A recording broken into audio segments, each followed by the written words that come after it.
All right, Adapt or Die. That's quite the title. Where are we going with this one, Paul? Well, it's actually the title of my upcoming book, so which is kind of fun.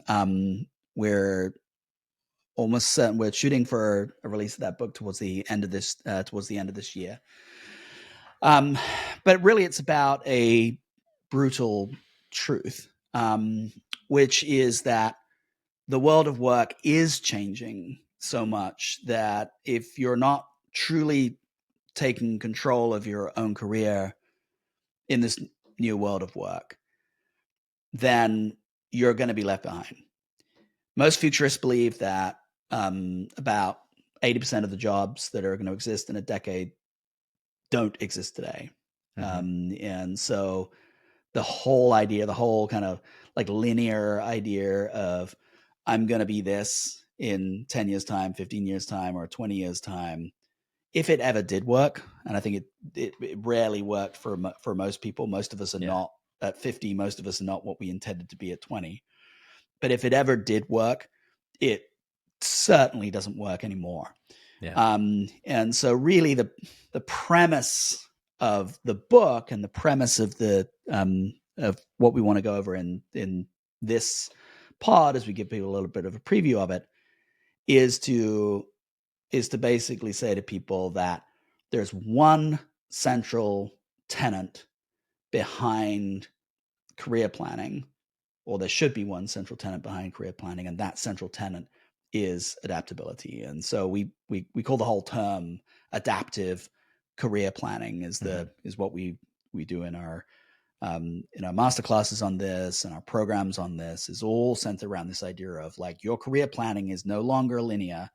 It is an exercise in adaptability.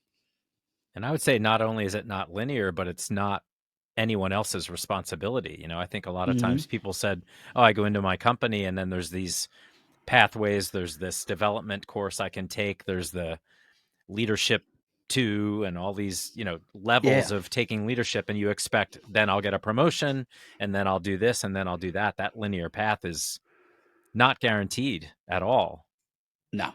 No. And Yeah, as a while back we had Dr. Chaz, you remember we had yeah, on our podcast, and he talked about, like the idea of you putting yourself in the arms of a company, and expecting that company to kind of look after you and grow you. It might happen, right? yeah. Elements of that might happen, but to assume that it will happen, Hmm. and to leave your future in the hands of those organizations, who really are not motivated by your growth, they're motivated by their profit, Yeah. is kind of a dangerous game. So anyway, we're taking those concepts and trying to help people figure out how are they going to thrive, not just today, but in the future, knowing that the future is deeply uncertain. Yeah, I mean, ironically, if they did embrace the fact that individuals also have to grow within their organization and it's their responsibility to make sure that it's your responsibility and we work together to do it, they Yeah, would grow. yeah, But that's a big ask, right? So, yeah, adaptability, whether it's cultural or infused, adaptability for the individual is the new career currency. yeah. And Yeah. I think it's right, actually, because what's really interesting is that adaptability is the place where the interests of the individual and the interests of the team and the interests of the organization can all come together, right? Because if you think about it, as an individual, selfishly, as an individual, you need to be hugely adaptable in order to be able to deal with the fact that in 10 years' time, the job that you're thinking about today probably won't exist. As a team, you need to be able to, if you like the idea of your team continuing, if you're the manager of a team, right? As a team, you're going to have different requirements that are placed upon you over the course Hmm. of over the course of the next year, the year after, and so on. And the more adaptable you can be as a team, the more able you are to be able to throw yourself into what the next challenge is and the next challenge is. Hmm. And then as an organization, it truly is adapt or die, right? Because the business conditions that surround the organization are going to be massively different. New competitors are going to spring up. You're going to have new technologies that transform the industry. Your company, you don't know what your company is going to look like in 2 years' time, but you can guarantee that your company is going to look different than it does today. Yeah. And so, in most cases, a lot of what happens in an organization is almost like an adversarial relationship. So think about pay, for example, right? I mean, the company wants to pay you as little as possible and you want to earn as much as possible. But in this case, adaptability is a thread that connects the individual, the team, and the organization. Yeah, yeah, absolutely. So practically advice to listeners, advice to the individuals that might have to figure this out or Yeah. must figure this out.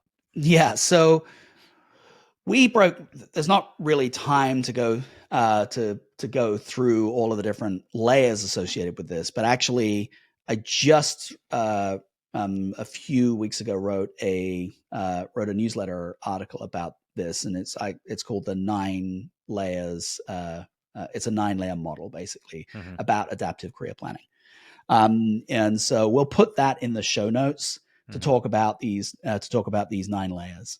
But really, the way to simplify this down for the purpose of the podcast today, think about this as a mindset, an adaptable mindset, but an adaptability skill set that you are building, that starts from a basis of really understanding who you are, what you like to do, how you like to work, the way you like to work, etc., and the nature of the challenges that you want to fulfill over the course of your life, the challenges that are going to be that fit well with your personal values and your personal value system, for example. And so you start from this process of like gaining a much, much deeper understanding of who you are, and what your overall the overall things that you want to achieve in your life, but critically not defined rigidly by a particular role.